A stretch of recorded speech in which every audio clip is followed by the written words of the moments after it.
everyone. Thanks for tuning into my baby's 10-month update. I'm going to go over everything that has gone on in this past month for him from, August 21st to September 20th. So keep watching if you would like to find out what all happened in his 10th month. First, I'm going to start by saying Sullivan's progress has been so good this month with his occupational therapy home visits. He's had 3 occupational therapy home visits in his past month, and each week she sees him progress and work towards our new goals for him. Our current goal right now is trying to get him crawling, get him up on his knees and moving forward, left knee, right knee, and taking, crawling steps. And he can do it if we are there supporting his feet, making them under him. But it frustrates him. He does not like us holding him when he's wanting to move. And so he would just rather do this little snail crawl around the house because he can get to wherever he wants to be. And very quickly, actually, he uses his arms, and he'll do his left arm and then he'll reach with his right left arm, and he will drag himself around the house. And he's quite content doing that. But we are trying to get him up on his knees so that way, he can actually crawl the way he should. He's doing a lot better with taking pureed foods. I've tried a bunch of things this past month. I actually think he's kind of a picky eater, which, I figure one of my kids have to be, because I was a super picky eater when I was little. I still am somewhat picky, but it's so odd. I mean, every baby's different. I would just figure that my kids, they would be similar. But my first son absolutely loved the rice cereal oatmeal. Sullivan does not like it at all. He does not like pureed bananas or things that are tart or, a tinge sour like plain pears, which he did at first. But, I guess just like us, our tastes change, and we may like one thing and then the next time we won't. But he tends to not like just plain pears, or I had a pear raspberry, and that must have just been very tart for him. And he would eat it, but he would eat it a lot slower. You could tell he was just tolerating it, but he wasn't loving it. I have one of these little mesh mitts that you can put fruit in, or something, to keep them from choking, but they can get the flavor and they can gnaw on it. And he loves that. He absolutely loves watermelon, and I've also put cantaloupe in it before, and he loves that. I mean, we use that very often. He's also loving playing right now. He's at the stage where he's very interested on anything he can get his hands on. It does not have to be toys, but I have these plastic blocks that a family member got my 2-year-old for his birthday, that stack on top of each other. They're bright colors, and we will sit down, me, Sullivan, and his big brother, and we'll play for 45 minutes on a mat in the living room, just playing with these blocks. And of course, my older son, he likes to stack all the colors together. My youngest, he's just having fun just banging them together and chewing on them. And he's really enjoying playing with the blocks.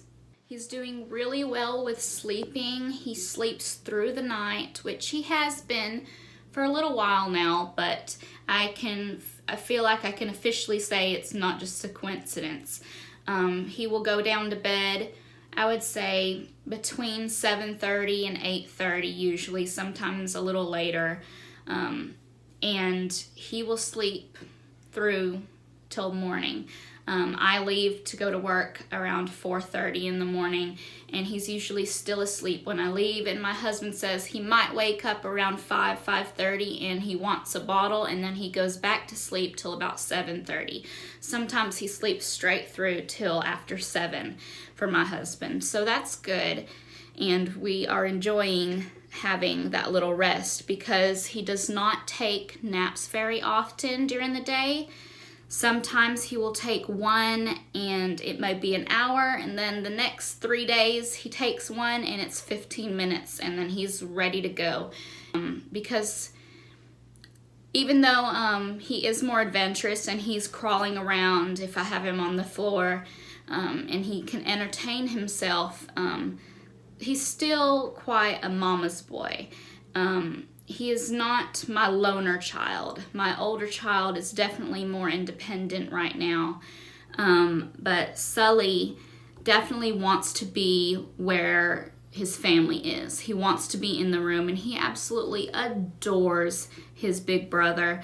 And, you know, he just wants to follow him around and play with what he's playing, and he thinks he's hilarious. And so he wants to be involved. Even if he's just sitting in the activity, center, the little exerciser thing, or even in the walker, as long as he's in the room with you and he can see you and, talk to you, then he is happy. I want to talk about the 17th of September. He had his follow-up with his urologist. If you watch my previous update, I believe he had a VCUG procedure, and I was waiting to have a follow-up with his urologist to go over the results and see what we need to do. I was given a DVD for his urologist to go over with all of the images and videos from his renal ultrasound and his VCUG procedure that was done at the hospital. And he was still weighing about the same, about 19.5 pounds, so no change there, which kind of shocked me because he is a chunk. He's very, I think he's short, but he is heavy.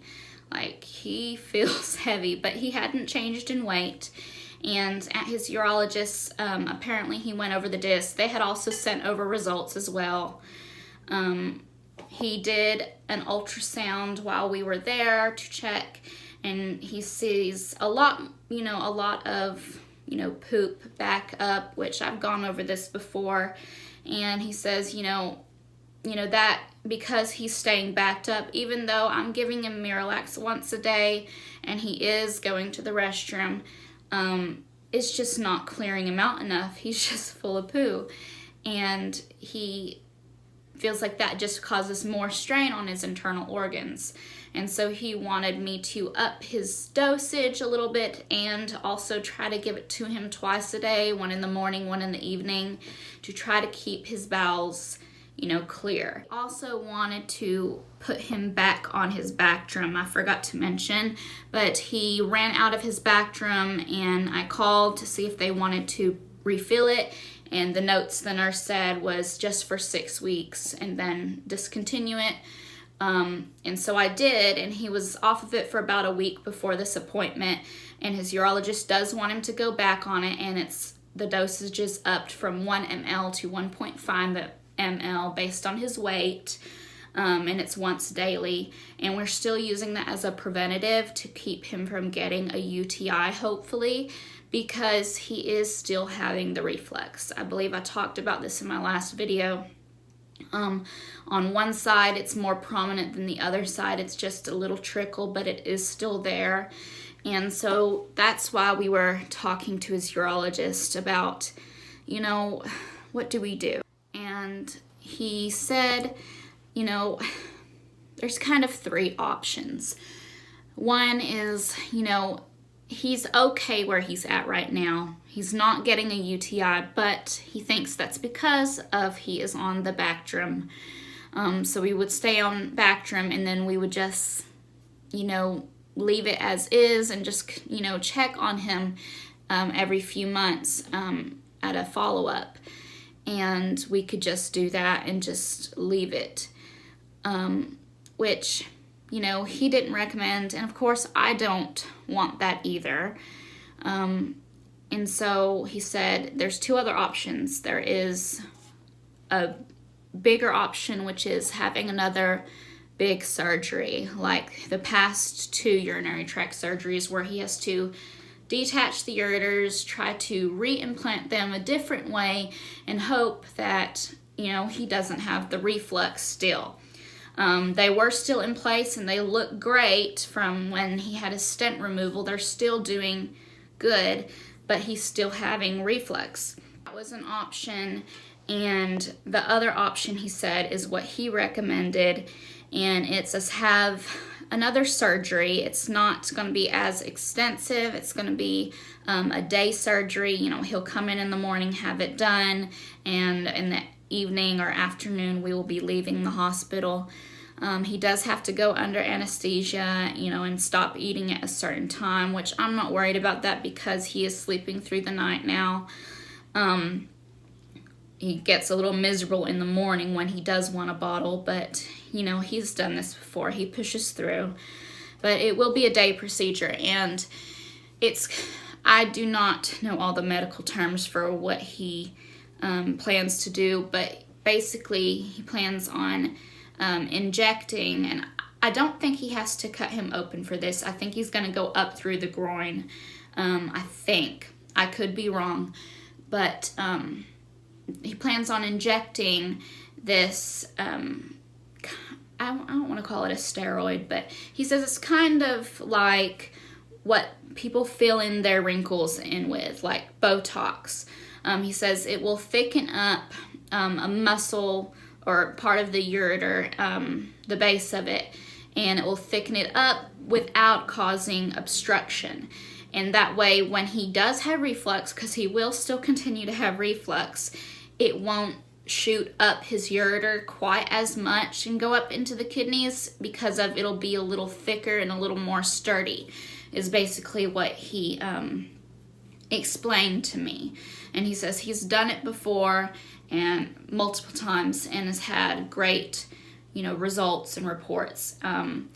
So we think, he's just going to have this reflux issue, and hopefully, it doesn't cause, problems. But if we can eliminate the odds of him, having as much reflux by thickening his ureter with this injection, then, it's less likely for him to get a UTI. So when we left the urologist, that's what we had planned on doing.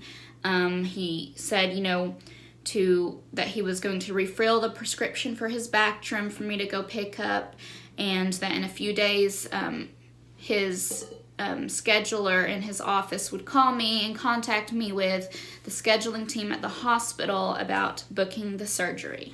And I think a day or two later they did call and we got the surgery on the books. They said that he's only doing surgeries in the hospital on Wednesdays. So I work Sundays and Mondays, so I had to make arrangements for somebody to work on that Wednesday, and I plan on working I plan on working the Tuesday and then leaving home on Tuesday when I get off work, going up to the hospital, or going up near the hospital and staying in a hotel, because we live 80 miles away from this hospital, and I do not want to be driving that in the morning and try to get to the hospital and try to beat people in traffic, because he is scheduled at 9 o'clock and they want him there 2 hours before the surgery. So that's at 7, but I've also been told sometimes they will fit him in earlier, like maybe at 8, and for me to be there at 6. So because I'm kind of unclear on exactly what's going on, I just want to be, within 5 miles of the hospital, so that way, it's not as much on me. We do have a surgery date now booked. It is on Wednesday, October 2nd, and so you will hear how that went and how that played out in his next month update, hopefully. And I Don't think he'll be followed up with his urologist, but maybe he will. I know he's going to want to see him after that procedure in a few weeks, just to make sure everything is healing well and things are working the way he's hoping they will. He also had his first dental appointment on the 20th, and it went well. You know, they just look in their mouth and scrub them, and, you know, with this little finger brush, and just, you know, ask me questions basically, and tell me to brush it twice daily, go over the gums. And he has 2 front teeth right now, and poor baby is trying to cut 4 more teeth. 2 on top and the 2 that will be next to the ones he currently has. And I think that the top ones are going to come in first. His dentist said that he thinks the bottom 2 are. He says it's usually these 2, then those 2, and then the outer ones. He says, but just by how they look to him, he thinks he's going to have 4 on the bottom before the top 2. I think he's wrong, actually, but, you know, he's a dentist, so we'll see. He has 1 tooth that is right there. You can see it. It hasn't broken through the skin. You can feel it. You can see it more than the other ones. And I think that one's going to come through first. Anyway, so he's trying to cut these 4 teeth, and poor baby is miserable sometimes. I do give him Tylenol to try to help him. It seems he's more miserable at night, like right before we're trying to put him to bed, and he will fight me about going down because I think his teeth are hurting. This past month, we have tried just sitting him in the shopping basket by himself. This is the first time ever we've tried it. I have, you know, like this minky seat cover that you put in there so they're not straight on the wire. But before this, he's only, like, I've just transferred his car seat over to the shopping buggy when we go out. But this time I thought, you know, he might, since he's sitting up better, he might enjoy this. And I think he did enjoy it, but he still is very wobbly, and he wasn't holding on to the cart. So the whole time I was shopping, I was having to kind of hold one hand on him to keep him from, like, knocking his head. We used to have this baby bath we'd put him in, and he's kind of outgrown that now. But I'm not comfortable with him enough to just sit in the bathtub by himself and not fall over. Even though he is sitting better, you know, a bathtub full of water is very slippery. And I definitely don't want him having an accident. And so I get like this tote that I, you know, had to store, you know, old books or something in. And I sit that in my bathtub, and I will bathe him in that. And I'll fill it maybe 6 or 7 inches, enough to, you know, cover like his belly button area. And he's been enjoying it. He will splash around in the water. He will play with a toy or the washcloth, and he seems to like it. Well, I think that's it for this update. So I just want to say thank you for watching this far, if you have, and for sweet comments and support. We really appreciate it, my family and myself. And keep an eye out for his future updates, as well as other videos that I will be posting. And if you want, please like this video. That helps my channel, and subscribe and hit the little notification bell, so you're notified when I do upload, because I do upload at random times currently, so you never know when I might throw in a video here or there. And yeah, so thanks so much, and have a great day.